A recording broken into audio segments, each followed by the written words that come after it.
दरम्यान अजित पवारांच्या राष्ट्रवादीने शरद पवारांवर निशाणा साधलेला आहे। भाजप नको, पण भाजपचे नेते पवारांना कसे चालतात असा थेट सवाल राष्ट्रवादीने केलाय। शरद पवारांची भूमिका दुटप्पी असल्याचा आरोपही करण्यात आलाय। तर भाजपच्या विचाराचे नेते शरद पवारांना कसे चालतात असा सवाल सूरज चव्हाण यांनी केला। सूरज चव्हाण यांच्या टीकेला पवार समर्थकांनीही प्रत्युत्तर दिलं।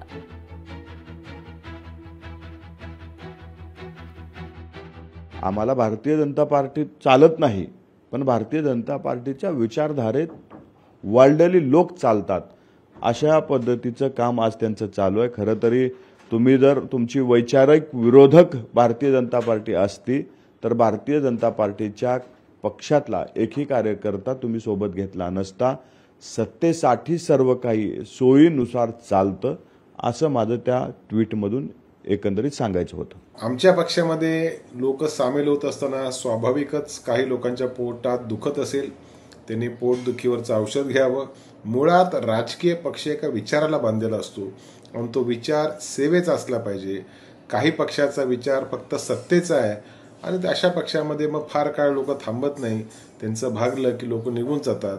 पवार साहेबांच्याकडे सेवेची पद्धत आहे, सेवेची प्रथा आहे आणि त्या अनुषंगाने अनेक लोक पवार साहेबांकडे येत आहेत। सुनील तटकरेंनी अशी टीका केली की तुम्हाला भारतीय जनता पक्षाचे लोक चालतात, पण भारतीय जनता पक्ष चालत नाही। भारतीय जनता पक्ष आणि ज्या भारतीय जनता पक्षाचे लोक या विभिन्न घटना आहेत, वेगवेगळ्या गोष्टी आहेत। राष्ट्रवादी काँग्रेस पक्ष शरदचंद्र पवार हा शाहू फुले आंबेडकर या विचारावरती काम करणारा पक्ष आहे।